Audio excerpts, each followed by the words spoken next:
First ever factory outlet Mukunda Jewelers. Christmas and New Year offers flat 10% off on VA.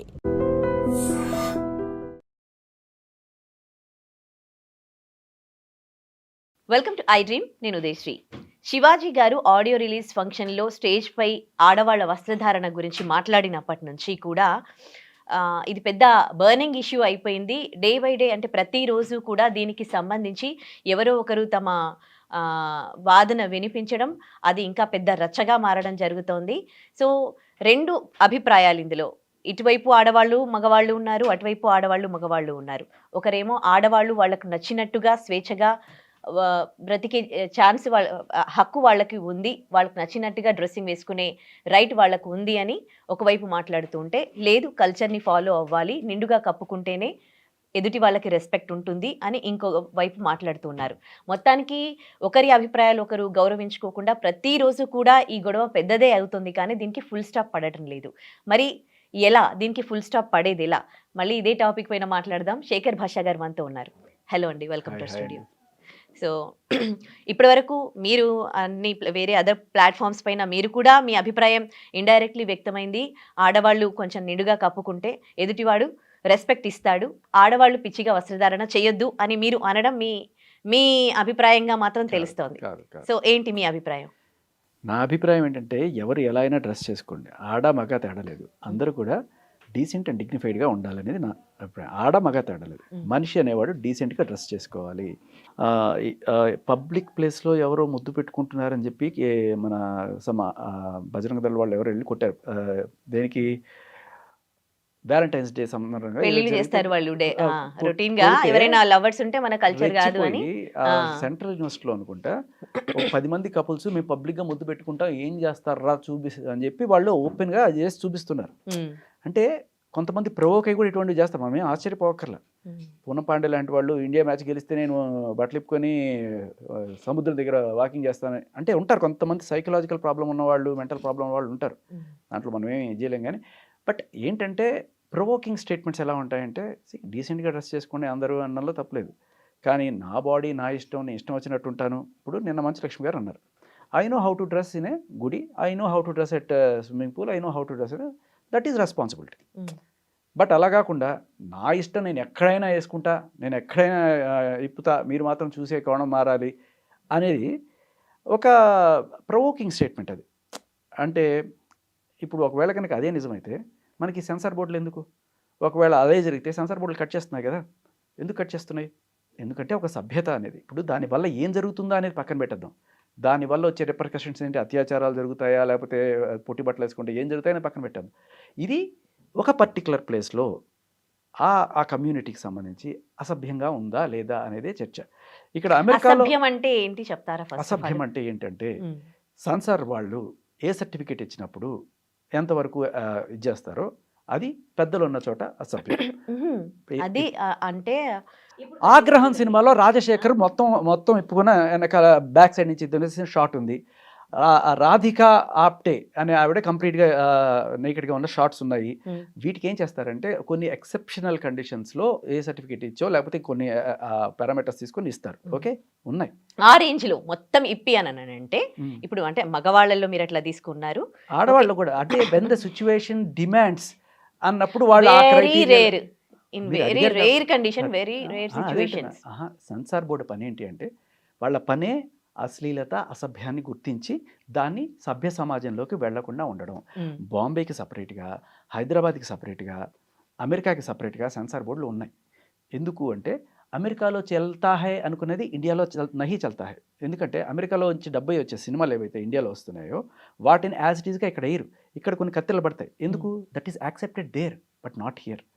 మీరు అక్కడ కల్చర్ని ఇక్కడ బలవంతంగా రుద్దడానికి ట్రై చేస్తే జనాల్లో ఒక విప్లవం వస్తుంది, ఒక గొడవ జరుగుతుంది.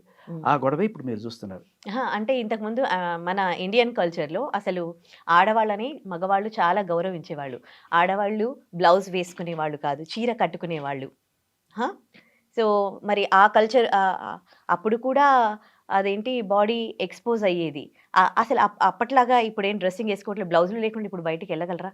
అక్కడ కల్చర్ అప్పటి నుంచి ఇప్పటి వరకు అదే ఎట్లా ఫాలో అవుతారు?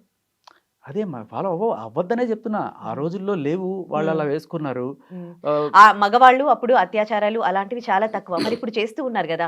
మారాల్సింది వీళ్ళు గదా! అమ్మ, మీరు ఒక మగవాళ్ళు. క్వశ్చన్‌కి ఒక సమాధానం చెప్పేదాకా ఆగండి. మీరు రెండో క్వశ్చన్‌కి వెళ్ళిపోతే నేను రెండోది కన్‌ఫ్యూజ్ అవుతారు. అహా! మీరు మీరు ఫస్ట్ ఆన్సర్ అడిగిన చెప్పాకే క్వశ్చన్, నేను ఇంకోసారి చెప్పిన మీకు మిమ్మల్ని ఫస్ట్ అడగడిగింది. అడిగిన క్వశ్చన్ ఏంటంటే, హ్మ్. అప్పట్లో బ్లౌజులు వేసుకోలేదు, హ్మ్. ఇప్పట్లో వేసుకుంటున్నారు. మంచిదే కదా! హ్మ్. మంచిదే. అలాగే మగవాళ్ళు కూడా అప్పట్లో ఏమి లేకుండా బొడ్డు కోసి పెట్టుకొని తిరిగేవాళ్ళు. ఇప్పుడు చక్కగా ప్యాంట్లు వేసుకొని తిరుగుతున్నారు కదా! ఎందుకంటే మనం ఎప్పుడో ఆదిమానవుల కాలం నుంచి ఎవాల్వ్ అవుతూ వస్తూ వస్తున్నాం. ఉన్నాం. ఆ! మెల్లగా అదే గదా! వచ్చినాయి. హ్మ్. ఓకే. తప్పేముంది దాంట్లో? ఓకే. మంచిదే. అదే గదా! ఆ! అందుకే గదా! వీళ్ళు గూడా వాళ్ళకి నచ్చినట్టుగా డ్రెసింగ్ మెల్లగా ఎవాల్వ్ అవుతూ వాళ్ళకి నచ్చినట్టుగా వాళ్ళ కంఫర్ట్‌గా ఉన్నట్టుగా వాళ్ళు యేసుకుంటున్నాము. మా తప్పేముంది అని వాళ్ళంటున్నారు. మీరెలాంటి డ్రెస్ నేనేమి తప్పు మీరిప్పుడు ధోతి పట్టట్లేదు. కట్టుకోవాలి అని వాళ్ళేం చెప్పట్లేదు గదా! ఆడవాళ్ళు. మాకు చీరలు కట్టుకోవాలని మీరెందుకు చెప్తున్నారు అని అంటున్నారు. ఆ! మేం చెప్పట్లేదమ్మా. ఆ! మీ ప్రొడ్యూసర్ చెప్తున్నాడు. ఎందుకంటే ఆ ప్రొడ్యూసర్ ఎవరు? డబ్బులిస్తున్నాడు కాబట్టి, ఆ! సినిమాలో ఈ వాళ్ళు చూసేవాళ్ళ కోసమో, లేకపోతే దేనికోసమో ఓ రూ. 1,00,000 ఇస్తాను, నువ్వు పొట్టి బట్టలేసుకో అంటాడు. లేకపోతే చీర కట్టుకో అంటాడు. వాడు ఏం చెప్తే ఆ డబ్బులు బట్టలు వేసుకుంటున్నారు హీరోయిన్‌లు. హ్మ్. మీరెవరు మాకు చెప్పడానికి? అంటే నేను కాదు చెప్పేది. ప్రొడ్యూసర్ చెప్తున్నాడు, వీళ్ళేసుకుంటున్నారు. ఆ! ఆ! మళ్ళీ ఇక్కడ వీళ్ళకేం ప్రాబ్లమ్ వచ్చింది? వేరే ఎవరికి? వాళ్ళొచ్చి స్టేజ్ మీదొచ్చి మాట్లాడాల్సిన అవసరం ఏమొచ్చింది? ఎందుకు అవసరమేం చెప్తున్నారు? అవసరం అంటే ఆయన అభిప్రాయం ఆయన చెప్పుకోవడంలో భారతదేశం ఆయనకు ఒక హక్కు ఇచ్చింది రాజ్యాంగం. మీ అభిప్రాయం దేనికైనా మీరు గాని స్వేచ్ఛగా మీరు ఎలా అయితే బట్టలేసుకోనే హక్కు రాజ్యాంగం ఇచ్చిందో, స్వేచ్ఛ కూడా మళ్ళీ దానికి కూడా పరిమితులుంటాయి. మళ్ళీ నేను ఇప్పుకొని పోతా, బిగిని గుడేసిపోతా అది కాదు. కొంత రెస్పాన్సిబుల్‌గా మీరు మాటలైనా, వేష భాషలు అన్నారు. భాష అయినా, వేషమైనా 2 కూడా లిమిట్స్‌లో ఉన్నంత వరకు ఎవరికీ ప్రాబ్లమ్ లేదు. శృతి మించి మాట్లాడిన దానికే కదా! ఆయనకి సామాను అన్న పదానికే ఆయన్ని పిలిచారు. ఆ పదమే లేకపోయుంటే ఆయన చెప్పిన మాట అది తీసేసి మిగతాది చూస్తే అమ్మాయిలు కూడా కాదు. హీరోయిన్‌లు చీరలు కట్టుకోనో లేకపోతే కొంచెం మరి క్రౌడెడ్ ఫంక్షన్‌లోకెళ్ళేటప్పుడు మీకు కాస్త సేఫ్టీ ఉండాలంటే ఇటు వేసుకెళ్ళండి అన్నాడు. దానికి ఖచ్చితంగా ఏ మహిళా కమిషన్ పిలిచేది కాదు. ఆ సామాన్ అనే పదమే లేకపోతే మహిళా కమిషన్ పిలిచేది కాదు. లేకపోతే మాలో వెళ్ళి కంప్లెయింట్ కూడా ఇచ్చేవాళ్ళు కాదు. హ్మ్. జస్ట్ బికాజ్ ఆ పదం ఉంది కాబట్టే అయింది తప్ప, అది తీసేసిన తర్వాత ఆయన ఏమంటాడంటే, రైట్ దానికి నేను అపాలజీ చెప్తున్నాను. హ్మ్. మిగిలిన దానికి నేను కట్టుబడి ఉంటున్నాను హ్మ్. అన్నాడు. సో ఇప్పుడు దాంట్లో మీకేమైనా అభ్యంతరం ఉందా? హ్మ్.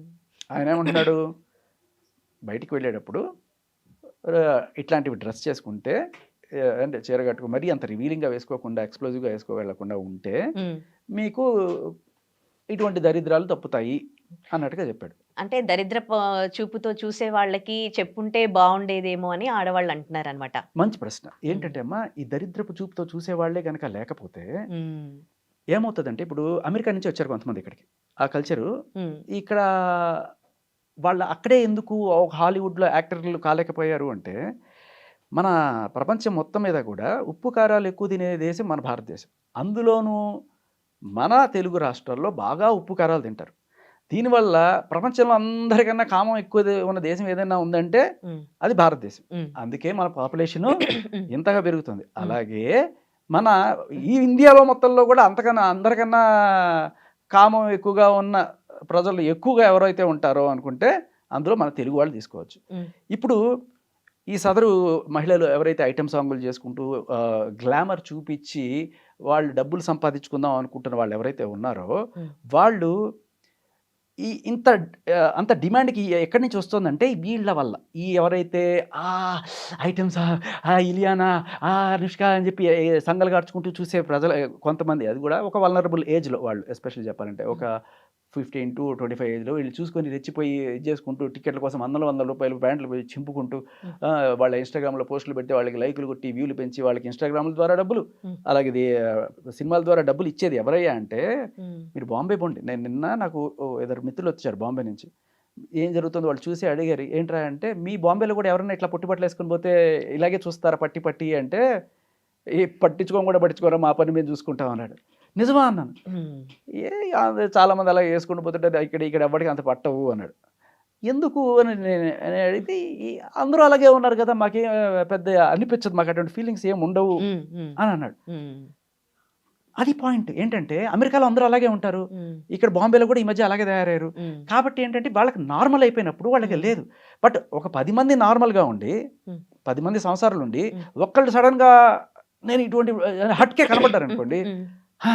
అని చెప్పి సంఘర్షుకుంటూ అంటే చూస్తారు. ఈడ ఉప్పు కారాలు ఎక్కువ వాళ్ళు తింటారు కాబట్టి వాళ్ళకి ఏమైనా జరిగే వాళ్ళు ఏమైనా చేసే ఛాన్స్ ఉంది కాబట్టి మీరే జాగ్రత్తగా ఉండాలి అని చెప్పే బదులు వాళ్ళు ఎలా ఉన్నా ఆడది నువ్వు పుట్టుక నీకు ఆడదాని శరీరం అంటే ఆ బాడీలోంచి మనం పుట్టింది అని దానికి ఒక రెస్పెక్ట్ ఇవ్వాలి అని మాత్రం ఉండదు. కాదు. సెక్షువల్ పార్ట్స్ లాగా చూస్తారు మీరు- ఆడదాని శరీరాన్ని. అది ఏమైనా అంటే బాడీ పార్ట్స్ ఏమైనా కనిపిస్తే అదొక సెక్షువల్ అపియరెన్స్ లాగా చూస్తూ ఉన్నారు తప్ప అదే ఆడదాని శరీరం నుంచి మనం జన్మనిచ్చాము, మనం మగాడిగా పుట్టింది ఆ ఆడదాని దాని మీద రెస్పెక్ట్ ఎందుకు రాదు? అలా లక్షల మంది అమ్మాయిల్ని చాలామంది అబ్బాయిలు అలాగే చూస్తారు. చక్కగా పద్ధతిగా అమ్మలాగా ఉన్నారు అని చెప్పి అనుకునేవాళ్ళు చాలామంది ఉన్నారు.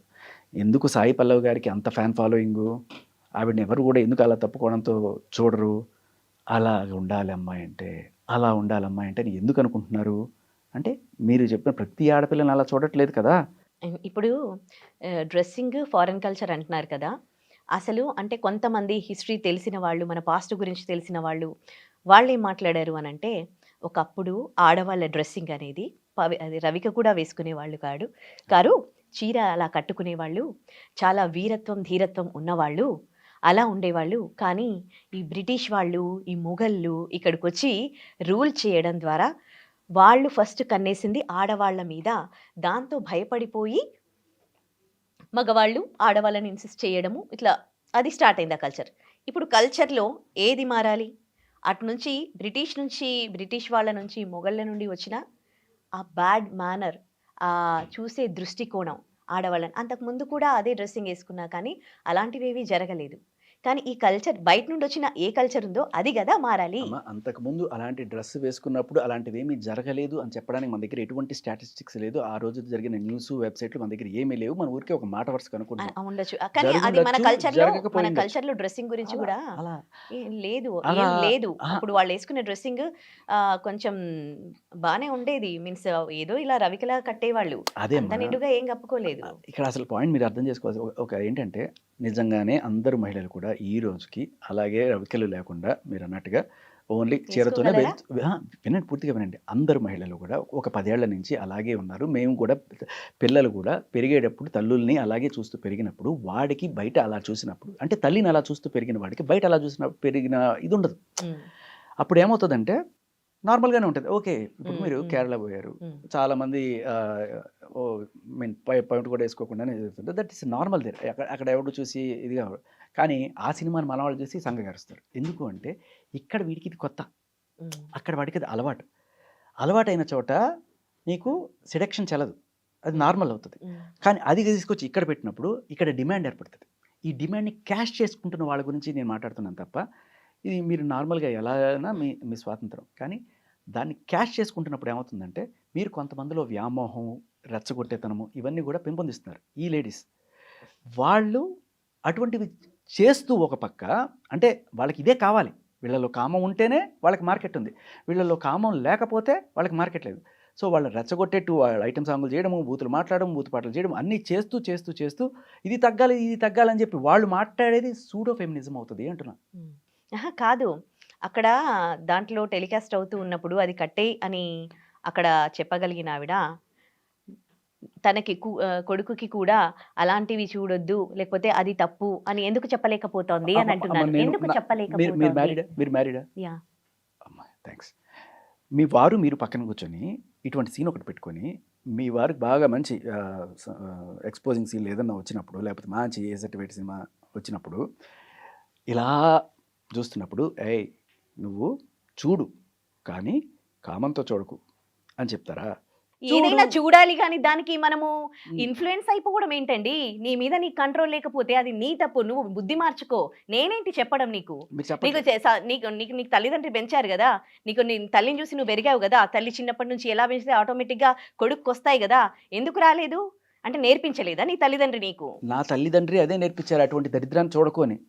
మరి మీరు మీ పిల్లలకి రేపు ఎలా నేర్పిస్తారో నాకు తెలియదు. అది చూడకు అని, అది చెడు భావంతో చూడకు అని ఎందుకు చెప్పలేదు మీకు? చెడు భావంతోనే చూడాలి అని వాళ్ళు షూట్ చేస్తున్నారు, లేకపోతే అటువంటి సీన్లు ఎందుకు పెడతారు? మీకు చెప్పనా నిజంగా జరిగేది ఏంటో? ఈ సినిమాల్లో అత్యాచారపు సీన్లు జరుగుతాయి కదా, వాడు విలన్ వచ్చి దాన్ని ఇట్లా పీకి ఇవన్నీ చేస్తుంటే వెనకాల పాపం అని మ్యూజిక్లు వేస్తుంటారు. అరే అందరూ జాలి పడండి రా పాపం ఆ అమ్మాయిని ఎంత చేస్తున్నాడో, ఈ విలన్ని చంపేద్దాం అనే కోపం ప్రతి ఒక్కరిలో రావాలనే ఒక భావంతో, ఇది చెడు అని చూపించడానికి అనే ఒక భావంతో తీశాడు అని అనుకుంటారు చాలామంది. కానీ నిజమైన ఇంటెన్షన్ ఏంటి తెలుసా వాళ్ళది? ఇగో ఈ సీన్ల కోసం ఎక్కువ వస్తారు జనాలు. వాడికి ఏమిటి తెలుసా, వీడు కరెక్ట్గా అలా చేస్తున్నప్పుడు హీరో వచ్చేస్తాడే, వాడు అసలైన విలన్. రే దరిద్రుడు సరిగ్గా టైంకి వచ్చేసాడు రా, అది వాళ్ళ ఫీలింగ్. ఇటువంటి దరిద్రుల్ని తయారు చేస్తున్న దానికి ఇది ఒక సూడో. నిజానికి జరుగుతుంది వాడు చెప్పే అద్భుతమైన మెసేజ్ కాదు. దీన్ని అడ్డం పెట్టుకుని డబ్బులు సంపాదించుకోవడానికి వాడు చేస్తున్న ఒక ముసుగు. ఈ ముసుగు తొలగించేసి నీట్గా పద్ధతిగా ఇప్పుడు హాలీవుడ్లో అద్భుతమైన ఫిల్మ్ ఇండస్ట్రీ మారాలి. అక్కడ వాళ్ళు చూపించే ఇప్పుడు ఏదైతే సినిమా ఏదైతే తీస్తూ ఉన్నారో సినిమా తీసే స్టైల్ మారాలి, వాళ్ళ కథలు మారాలి, మనుషుల్ని ఇన్ఫ్లుయెన్స్ ఇండస్ట్రీ కన్నా మీరు మారాలి. చూసారా? ఎందుకంటే మీ ఆయన అలాంటి చూస్తున్నప్పుడు నేను చూడనిస్తాను కాకుండా కట్టేశారనుకోండి, వాడికి మార్కెట్ ఉండదు, ఇంకోసారి ఇలాంటి తీడు. ఇప్పుడు సృష్టిలో ఏది తప్పు కాదండి, ఏది కానీ తప్పుగా తప్పు తప్పే. నేను నా కొడుకుకి చెప్తాను చిన్నప్పటి నుంచి, ఆడపిల్లలకి ఎలాగా చెప్తారో, అమ్మ నిండుగా బట్టలు వేసుకోవాలి, బయట మగాళ్ళు ఇట్లా ఉన్నారు అది అని. మగాడిని చిన్నప్పటి నుంచే పెంచేటప్పుడే మగాడికి చెప్పాలి, నాన్న ఆడపిల్ల శరీరం అంటే అవి ఎక్స్పోజింగ్, అవి సెక్షువల్ పార్ట్స్ కాదు, మీ మగాడికి జన్మనిచ్చేదే ఆడదాన్ని పెద్దగా అయ్యాక కూడా నువ్వు అదే రెస్పెక్ట్ తో చూడు అని చెప్తాను. నేను చెప్తాను అట్లా. అంటే ఇక్కడ నాకు ప్రాబ్లం ఏమవుతుందంటే, మగాడికి కూడా చెప్పాలి. అది ఇప్పుడు తప్పు చేస్తున్న మగవాళ్ళని కూడా మార్చే బాధ్యత ఆడవాళ్ళది ఉంది, మీలా మాట్లాడుతున్న మగాళ్ళది కూడా ఉంది. ఎంతసేపు ఆడపిల్లలు తల్లిని చూసిన కోణంలోనే ఒక ముమైతకాన్ని కూడా చూడమంటున్నారు. అంతే కదా. ఒకవేళ గనక తల్లిని చూసిన కోణంతోనే ముమైతకాన్ని చూస్తే, ముమైత్ ఖాన్ ఎలా ఉన్నా మీ బుద్ధి మీద ప్రాపర్ గా ఉండమని నేను చెప్తున్నాను. ముమైత్ ఖాన్ ఎలా ఉన్నా నిన్ను ఎవరైనా రెచ్చగొట్టినా, నీ సంస్కారము, నువ్వు చిన్నప్పటి నుంచి పెరిగిన వాతావరణము, నేను ఎట్లా ఉన్నానో అది మర్చిపోకు. ముమైత్ ఖాన్ ఎలా ఉన్నా నేను చెప్పమని అంటున్నా. అదేంటున్నా ఇప్పుడు మీరు పిల్లల్ని పెంచుకునే వాతావరణం ఏదైతే ఉందో, ఇటువంటిది జస్ట్ మీ పిల్లవాడు మీ మాటలు విని ఇది పాటిస్తాడు అనుకుంటున్నారా? లేకపోతే రేపు వాడు ఫోన్లకి, సినిమాలకి, వాల్ పోస్టర్లకి వాడు పాటించడు, ఆడవాళ్ళకి మాత్రము వాడు మూర్ఖుడు, వాడు అలాగే ఉంటాడు. మీరు మాత్రం ఆడపిల్లలకి ఆడవాళ్ళు నా వాళ్ళు కొడుకు మాత్రం మీ వాడు కాదా? మీ కొడుకు, మీ అన్నయ్య, మీ వారు కూడా అంటే నేను చెప్తే వాడు మారతాడా, వాడు పాటిస్తాడు అంటే మీరు చెప్పి చూడండి, మారడో ఆ తర్వాత. కానీ చెప్పాల్సిన బాధ్యత ఆడదానిపైన ఉంది, మగాడి ఉంది. అంటే వాడు చెప్తే వాడు అలాగే ఉంటాడు, నువ్వు మాత్రం జాగ్రత్తగా ఉండు అంటే ఫిక్స్ అయిపోమని అంటున్నారు. నేను చెప్తా. ఇప్పుడు ఏంటంటే, మీరు కుటుంబ వ్యవస్థలో మీ పాత్ర గురించి చెప్పారు. ఒక పౌరురాలుగా, ఒక పౌరుడిగా మన సంఘం మరింత అందంగా తీర్చిదిద్దుకోవడం, అందులోనూ మీరు ఒక యాంకర్ పోస్ట్లో ఉన్నారు, ఒక జర్నలిస్ట్ పోస్ట్లో ఉన్నప్పుడు ఇంకా రెస్పాన్సిబిలిటీ ఎక్కువ ఉంటుంది. ఓకే, ఇప్పుడు మనం మాట్లాడాల్సింది నాట్ జస్ట్ కుటుంబం, మన పిల్లలు, మీ పిల్లల్లాగా నా పిల్లలు, ఇంకా ఎదుటింటి వాళ్ళ పిల్లలు, ఈ నెక్స్ట్ జనరేషన్ ఏదైతే ఉందో, విచ్ ఇస్ వెరీ వల్నరబుల్. అంటే ఒక 13 ఏళ్ళ నుంచి ఒక 25 ఏళ్ల లోపు పిల్లలు ఎవరైతే ఉన్నారో, ఇవి చూసి చెడిపోతున్నారు అని భావిస్తే, తల్లి చెప్తే నిజంగానే ఆగుతున్నారా, తండ్రి చెప్తే నిజంగానే ఆగుతున్నారా, లేదు అంతకు మించి వీళ్ళ మీద ఈ ఇన్స్టాగ్రామ్ ఇన్ఫ్లుయెన్స్, సినిమాల ఇన్ఫ్లుయెన్స్ ఉంది అని అనుకుంటే, ఇటువంటి విషయాన్ని మన దేశంలోకి, మన ప్రాంతంలోకి రానివ్వకుండా మనం ఆపుకోవడం కరెక్టా కాదా? అదే నేను అంటున్నాను. లేదు, అవన్నీ రానివ్వండి, చెడిపోయే వాళ్ళు చెడిపోనివ్వండి, నా కొడుకు మాత్రం ఆగకపోతే ఆపే ప్రయత్నం చేయాలి. ఆ దిశగా ఎవరైనా ప్రయత్నం చేస్తున్నారా? ప్రయత్నమే కదా. ఏమండి, మీకు నచ్చితే మీరు డీసెంట్ గా వేసుకోండి, మీకు ఎట్లా కంఫర్ట్ ఉంటే మీరు వేసుకోండి. మీకు జీన్స్ ఇష్టమో మీరు జీన్స్ వేసుకోండి, మీకు షార్ట్స్ ఇష్టం షార్ట్స్ వేసుకోండి. వేరే వాళ్ళు ఇలాగే వేసుకోవాలని చెప్పడానికి మీకు రైట్ లేదు. ఎందుకు వేరే వాళ్ళ మీద మీకేం రైట్ ఉంది? మీ ఇంట్లోనే మీ అమ్మా నాన్న చెప్పింది మీరు వినరు, మీరు వేరే వాళ్ళకి చెప్పడానికి ఏమొస్తారు? మీ ఇల్లు దిద్దుకొని బయట ప్రపంచాన్ని దిద్దండి. మీకు చెప్పనండి, ఉంది, ఎందుకు ఆ హక్కు ఉందని నేను చెప్తాను మీకు. ఓకే, మీరు ఎవరన్నా సరే ఒక గుడికి ఇన్అప్రోప్రియేట్ డ్రెస్ వేసుకొస్తున్నప్పుడు, లేదు దాని కర్మ వస్తుందంటారా, లేకపోతే ఏమ్మా పద్ధతి ఏమండి గుడికి వేసుకొచ్చి అది కల్చర్, అది ఫాలో అవ్వాలండి, అది తప్పు. గుడికి ఎవరైనా బికినీలతోటే ఎవరు వెళ్ళరండి, అలాంటివన్నీ మీరు 100 మంది పిల్లలు ఉన్న చోటకి. నేను ఒకటి చెప్తానమ్మా, రీసెంట్గా నాకే బాధ వేసింది. ఒక 13 ఏళ్ళు 14 ఏళ్ళు స్కూల్ పిల్లలు, ఆడపిల్లలు ఉన్నారు, మగ పిల్లలు ఉన్నారు, అందరినీ ఇక్కడ కూర్చోబెట్టారు, ఏదో ఫంక్షన్ తీసుకొచ్చారు.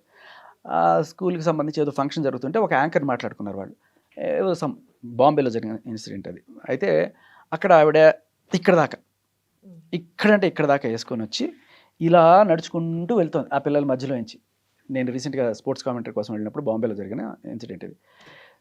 వెళ్తుంటే ఈ పిల్లల్లో కొంతమంది ఆవిడకి ఆ మాత్రం సెన్స్ లేదా అని నాకు అనిపించింది. చూడండి పిల్లలకు కూడా అది అంటే ఆ బాడీని అదేంటో ఎక్స్పోజ్ చేస్తుంది అనే ఫీల్ డెవలప్ అవుతోంది చూడు చిన్న పిల్లల నుంచి. కదా హా? అంటే ఇప్పటి నుంచి అబ్బాయికి ఇబ్బంది అనిపిస్తోంది అని అంటే ఆ అబ్బాయి ఎలా పెరుగుతూ వాడు ఉన్నాడు గధవా? అనిపించింది అసలు. అంతేనా? అంటే ఆహా, ఆవిడ ఎదవా? కాదు అమ్మా, అంటే మీరు- మన దగ్గర మీరు చెప్తున్నది మారాల్సింది ఏంటి ఇక్కడ ఒక మైనర్ వాడికి ఇంకా విచక్షణ ఏర్పడదు. ఓకే, మీరు మైనర్ కూడా ఇలాగే ఉండాలని, మైనర్ అనేవాడు వల్నరబుల్ అప్పుడు కేటగిరీ. ఏం చెప్పాలి ఆ మదర్? నేను చెప్తున్నా వాళ్ళ అమ్మ ఖచ్చితంగా ఫీల్ అవుతుంది. సరే అబ్బాయి తెలుసో తెలియకో ఆ మాట అన్నాడు, కాకపోతే చిన్నపిల్లవాడు కదా తెలియదులే, నేను చెప్పాలి అని చెప్పి, చూడు నాన్న అమ్మాయి డ్రెస్లో ఏం లేదు, నువ్వు దాన్ని తప్పుగా చూడొద్దు, వీడు బయటికి వెళ్ళిన తర్వాత మిగతా పిల్లలందరూ కూడా సంఘగడుచుకొని అమ్మాయిలు అమ్మడబడుతుంటే వీడికి అసలు అమ్మాయిలు అంటేనే చల్ అని చెప్పి పట్టించుకోలేదు. వీడు చదువులో బాగా ముందుకెళ్ళాడు, అలా పెరిగాడు. పెరిగిన తర్వాత వాడికి ఒక రోజున పెళ్లి చేశాడు. పెళ్లి చేసిన తర్వాత మరి పెళ్ళంతో కాపురం చేయడానికి వచ్చినప్పుడు వాడికి మామూలుగా వాళ్ళ తల్లిని చూసినట్టే అనిపిస్తుంది, ఆవిడ చూస్తే. సంసారం చేయలేకపోతున్నాడు. వాడికి ఏ రకమైన ఫీలింగ్స్ రావట్లేదు అమ్మాయి మీద. ఎందుకంటే వాళ్ళ అమ్మ చిన్నప్పటి నుంచి కూడా అసలు ఆడపిల్లని చూస్తే ఫీలింగ్స్ రాకూడదు అని చెప్పి వాడిని పెంచి, అంటే దీన్ని ఏమంటారంటే అమ్మా ఇంటలెక్చువల్ క్యాస్ట్రేషన్ అంటారు దీన్ని. సో ఆ రకం వాడికి ఏమైందంటే మగాడిలాగా పెరగకుండా కంప్లీట్గా ఇలా ఆడవాళ్ళని చూస్తే నీకు ఏ రకంగా రాకూడదు రాకూడదు రాకూడదు అని చెప్పి పెంచేటప్పటికి వాడు పెళ్ళాన్ని చూసినాడప్పటికి వాడికి పిల్లలు పుట్టాల. తర్వాత పెళ్ళాలతో సంవత్సరం ఆ పెళ్ళం ఏం చేసిందంటే, రే నువ్వు మగాడివే కదరా చీపో అని చెప్పి వెళ్ళిపోయింది. ఓహో, వేరే ఇలా పెంచితే ఇలా పెరుగుతారు అన్నమాట పిల్లలకి, ఆడపిల్లలకి. అదే ఇన్స్టాగ్రామ్ లో నేను చూసిన ఒక కథ. అదే ఏదో పుకిటి పురాణం పట్టుకొని వచ్చారు మీరు చెప్పడానికి. ఫైనలీ ఏదేమైనా కానీ అదేంది డిఫరెంట్ మైండ్ సెట్స్ అండి. ఇవి ఎప్పుడు అంటే ఏకీభవిస్తారో తెలీదు.